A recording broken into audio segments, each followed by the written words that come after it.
We're counting down my top 50 favorite movies. Welcome to part 2. Number 40, Help. Long before Big Time Rush and the Jonas Brothers, the Beatles starred in movies. In this eccentric British comedy, Ringo unwittingly gets a ring belonging to an ancient cult stuck on one of his fingers. The cult believes that whoever wears the ring must be sacrificed, and this leads the Beatles on a chase throughout the United Kingdom to escape the cult. I saw this movie at a very young age, and I fell in love with it. This was my first exposure to the Beatles, too.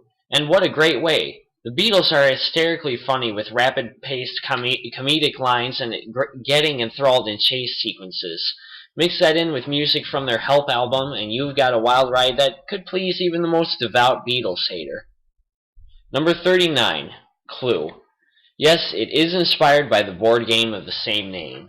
In 1954, a butler named Wadsworth, played by Tim Curry, calls a group of 6 people, whose aliases are of the game characters, to expose their similar secrets.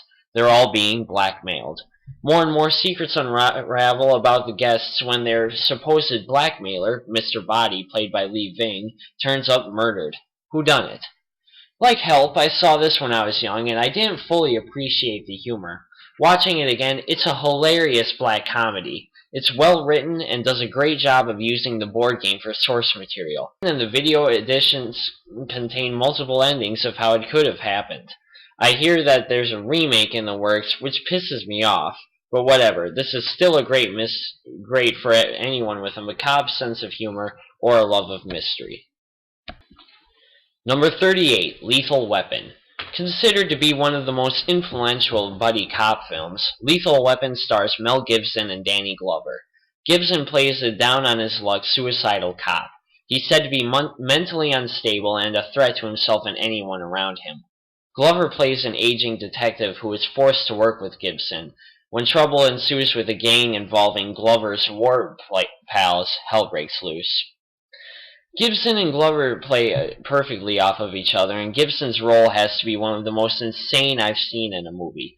Good old-fashioned 80s cop action at its finest, with awesome music by Michael Kamen and jazz saxophonist David Sanborn. A must-see for any action buff. Number 37, Spaceballs. Comedic genius Mel Brooks directs this parody of science fiction movies, in particular the Star Wars franchise. Bill Pullman plays Lone Star, and John Candy plays his half-man, half-dog sidekick, Barf. Together they must save Princess Vespa, played by Daphne Zuniga, from the clutches of the evil Dark Helmet, played by Rick Moranis. This movie has some of the funniest things I've ever seen in my life. Not only poking fun at Star Wars, Spaceballs makes fun of Star Trek, Alien, and even Planet of the Apes. Mel Brooks also stars as President Scroob, leader of the Spaceballs, and plays as Yogurt, the master of the Schwartz. Definitely worth a watch for any die-hard fan of Star Wars or the genre, or just wanting a good laugh. Number 36, Big. When a 13-year-old boy wishes to be an adult to a magic fortune-teller machine at a fair, he wakes up and finds out he's become Tom Hanks. However, Hank still has the mind of a 13-year-old, and with his best friend, played by Jared Rushton, struggles to fit in with the adult world. This is another heartwarming comedy, but at the same time can feel really awkward and upsetting. Hank's mother believes that her son has been kidnapped, so Hanks can't even return home. Throw in some great filming and music, and you've got a neat little classic that everyone should see at least once. Number 35, Major League. When the owner of the Cleveland Indians passes away, the ownership is passed to his wife, played by Margaret Whitten, who plans to move the miserable team to Miami. So she patches up together a ragtag team of misfits, including Charlie Sheen, Tom Berenger, and Wesley Snipes, in hopes that they'll bomb the season and that the move to Miami is inevitable. This movie makes me laugh every time I see it.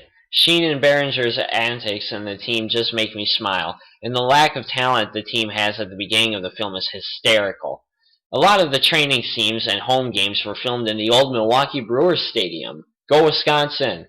Dennis Haysbert, the guy from the Allstate commercials, plays Pedro Serrano, a big Hispanic man who worships a god named Jobu, which angers one of the Christian players and results in hilarious comedy.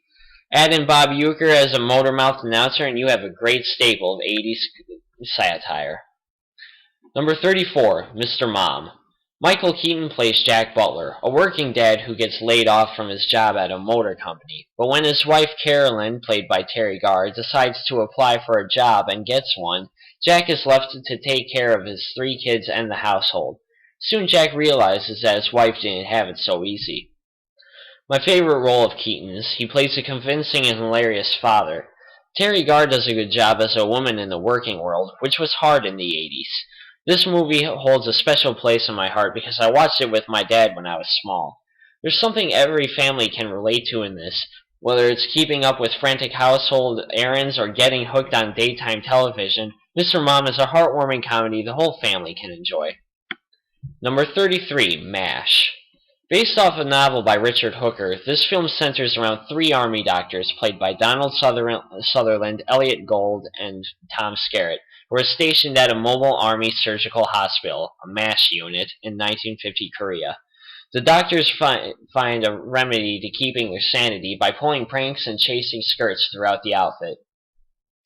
Probably more well known for the popular long-running TV series spin-off, MASH has become a classic. Sutherland plays Hawkeye and Gold plays Trapper John, 2 doctors that get stationed at the same unit and realize they were old friends in college. Robert Duvall plays the gung-ho surgeon, Major Frank Burns, and Sally Kellerman plays the head nurse, Major Margaret Houlihan. They soon become the sworn enemies of the doctors and fall in love, which becomes the butt of Hawkeye and Trapper's jokes. Gary Burkhoff plays Corporal Radar O'Reilly, who continued on to the TV show. A dark comedy with some depressing atmosphere, this film was used to represent the conflict in Vietnam. Well, whatever war it is, it's a wild and goofy run. Number 32, It's a Wonderful Life. Everyone talks about this movie as one of the greats, and how can you not? Jimmy Stewart plays a man who wonders what good he's done in the world when his guardian angel comes to him when he tries to commit suicide. It's almost hard to believe this movie was met with negative feedback in its initial release. But being after World War II, 1946, a movie advertised as a romantic comedy dealing with suicide wasn't a smart move. Now it's more widely recognized as a Christmas movie, even though the final half hour or so really takes place at Christmas. But who cares? Well shot with great acting, It's a Wonderful Life is bound to knock out the humbug out of the meanest Scrooge. One of the greatest films ever made? Yeah, I'd say so. Number 31, Harry Potter and the Deathly Hallows Parts 1 and 2. I know it's kinda cheating putting 2 movies in one spot, but it's really not possible discussing one part without the other. They complete one story arc. The conclusion of one of the biggest fantasy sagas of the 21st century finally matches Boy Wizard Harry Potter, played by Daniel Radcliffe, against the Dark Lord Voldemort, played by Ralph Fiennes. When J.K. Rowling initially wrote Harry Potter and the Sorcerer's Stone, I doubt she realized what a phenomenon it would become. I grew up with these movies, and I like how as I get older, the film's tones mature too. Deathly Hallows isn't the charming fantasy Sorcerer's Stone initially started as. People have died and the world is darker. I can't really give anything away without explaining the whole series, so I won't try. But let's say it's well shot, with excellent atmosphere and great acting. As the posters proclaimed, it all ends here. Well, that concludes part 2, but stick around because we got 30 more movies to count down.